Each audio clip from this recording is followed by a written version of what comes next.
Welcome back, everybody, to the Advanced Selling Podcast, the longest running sales training podcast history. It's the longest running sales podcast. Did I say sales? I didn't mean all podcasts. I'm Bill Caskey. I'm Bryan Neale.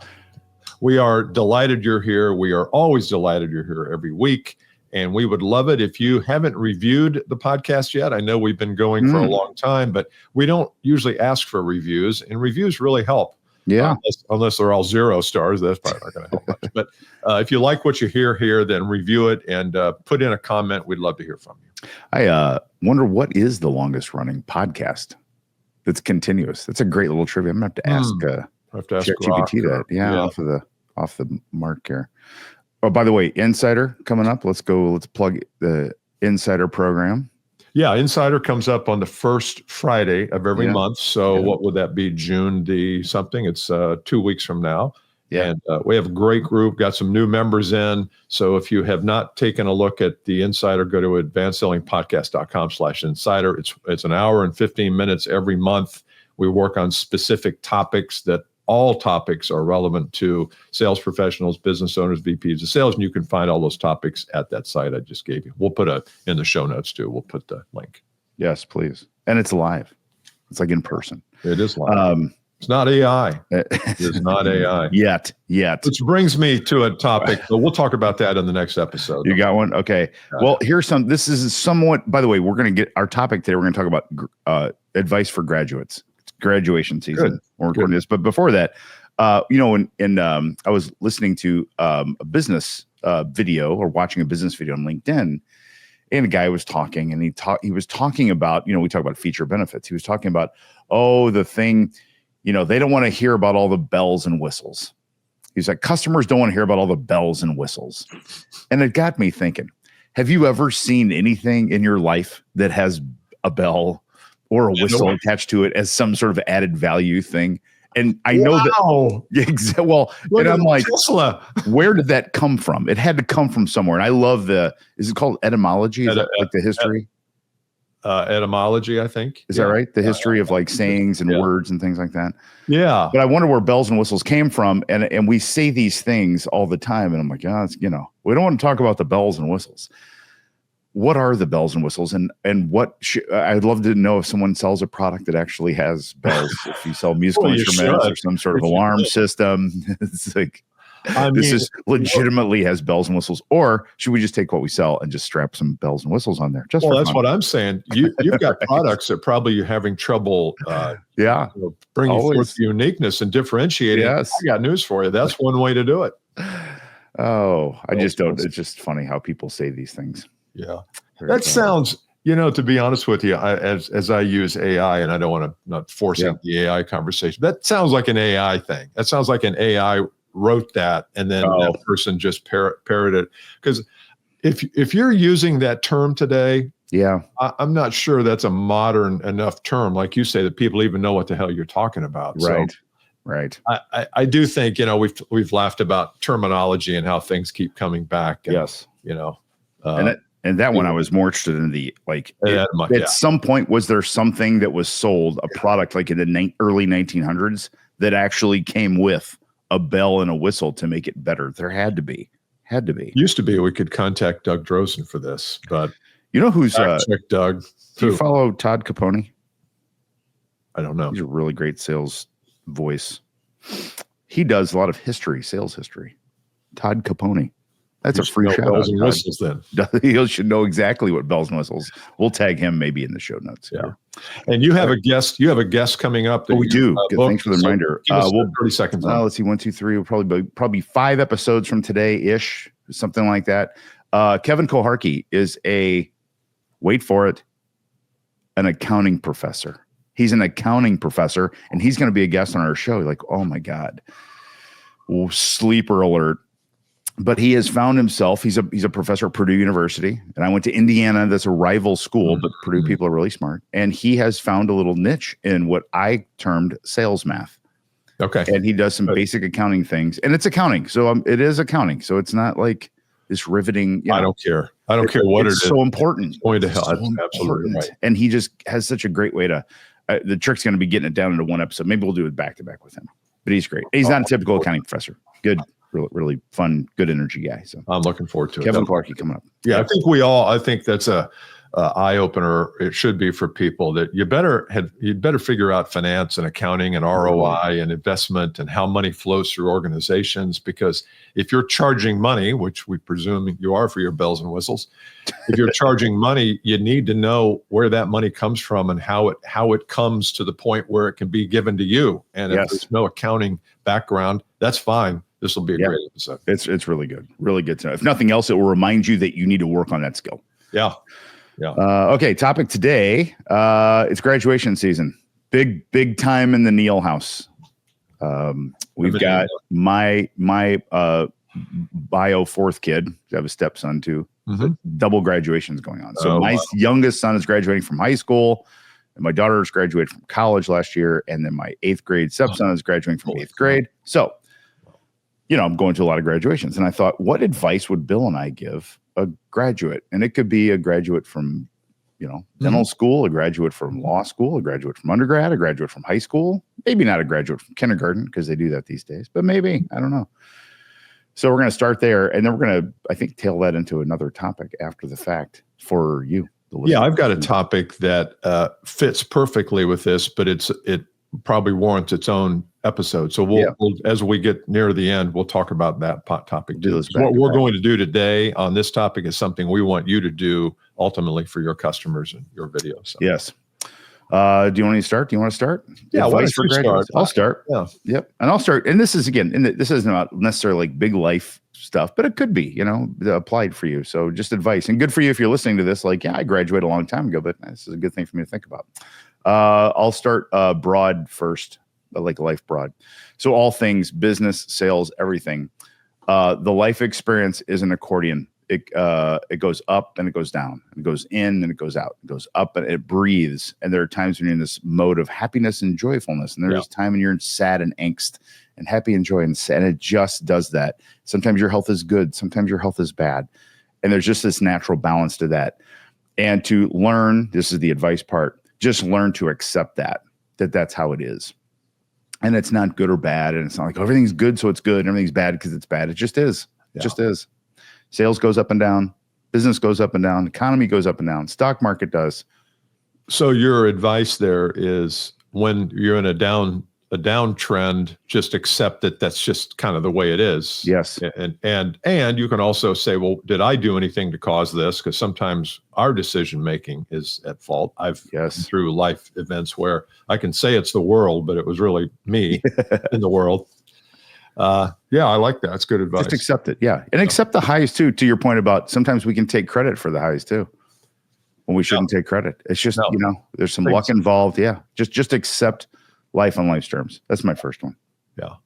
I've got one here, which is it's kind of a meta one. And that is, if you're graduating from high school or college, go ask some of your parents' friends or people who are maybe a few years ahead of you. Go ask them for the advice too, because they know you better than Bill and Bryan do. And or if you're a parent on this, suggest to your son or daughter, say, hey, what you should do is take a legal pad and go talk to 5 or 6 people about what are their experiences and life lessons and observations and success secrets and all that stuff. You will get so much. Chris Worthwine, who, Chris, his son came to me years ago when he was struggling in a business, and his goal was to go out and find 15 people who could be mentors for an hour. It wasn't a long-term mentorship. It was just mentor for an hour. And he took great notes, and we talked about a lot of things. It was good for me too, because it reminded me of some things. So it's not just good for the graduate. It's good for the goose. It's good for the gander. Bells and whistles, gooses and ganders, my friend. Welcome. This is the 1917 edition of Goose and gander. Oh, you betcha. Well, I'm sure there'll be more coming. Goose and the gander. What is a gander a thing? It's got to be a thing. Like a gander's like a white goose. I don't know. All right, I love that. And what I love about that one, it's applicable to anybody, because someone that's listening graduated 20 years ago and hasn't done what you just said. But then we're going to tell the graduates to go do it, and we're not going to do it. It's great. Yeah. All right, here's one that's a bit more tactical for me. And man, if you're a graduate, and I don't care if you're graduating with a PhD or you're graduating from high school or 8th grade, is to understand as early as you possibly can the value of a network and connections. And that is something that if I could teach any young person early, to get started early, because the earlier you start, it's just your network is just like a stock portfolio. It's like compounding interest. And if you start early and grow on it, it grows exponentially. So the curve goes up really steep. And if you wait, it's really hard to catch up. Yeah. And that just means using LinkedIn, engaging with others, talking to people, helping others, trying to make connections for others is the advice there. God, that's so true. And it's easier to do in your 20s and 30s than it is in your 60s. Yes. But it's still, sometimes we default to the friend group. Yep. We just default to the buddies that we drink with and play basketball with and all that. And that's good. There's value there because, 1 out of 10 of those people is probably network worthy. But I think what you're saying is, no, you got to put yourself out there and a little out of your comfort zone a little bit and go pursue people, just to have coffee and understand what they do and hold some events. Maybe you have a dinner party occasionally, or you rent out the back room at Scotty's and just have a get together. Just be the person who's at the center of the party and bring other people together. I think it's a great idea. That's good. Yeah. Okay. Here's one that I have, and I don't know that I would have said this 10 years ago, but I'll say it now. And that is, I would have said, read, be a voice, kind of a vociferous. No, what's it called? Oh, voracious reader. Yeah. But also learn how to write. Learn how to write your thoughts down and how to communicate properly. So much of what we do today is in the written word, whether it's the written word that turns into a video or an audio, or just a written word that turns into an article or an email. And if we don't know how to, conjure up an idea and set aside time to think through, how do I communicate this properly? And writing does that. Writing does that. And I know that the tendency is to want to use an AI writing platform, which is fine, but at some point you have to kind of develop your own chops there. Yes. And I don't think people write enough. I write quite a bit, and I still don't think it's enough. And every time I do, I feel good. I feel like, okay, well, I got that out, and I worked out some language that wasn't right, and I read it aloud, and it's like, oh man, that was a pretty good article. So I think writing is a critical skill for the future, and it's one that's you're probably taught in college how to write, maybe the wrong way, because I think copywriting and writing in business is different than writing in academics. But it's really anyway. Good. Yeah. Well, I love that because it's so easy to be a lazy writer. The ChatGPT, or pick one out, whatever one you want to use. Claude, they'll write a whole book for you. Yeah. But there's something, but you need to edit it. And it's the thought process that goes into writing. That's the important part. And it will be a pretty good book. Yeah. Right. I bought a book the other day. What was it? Somebody in a church group that I go to suggested it's a book called A Search for Significance. For Significance. And it's by a doctor. And I bought it on audio.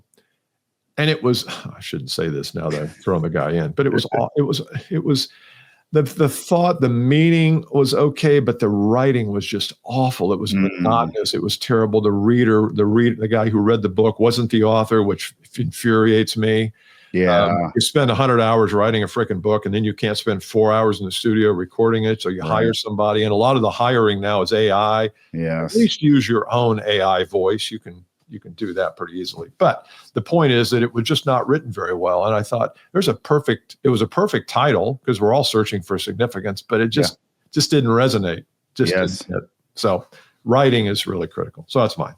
And then you've got a book to write too. You can write, Search for Significance written better.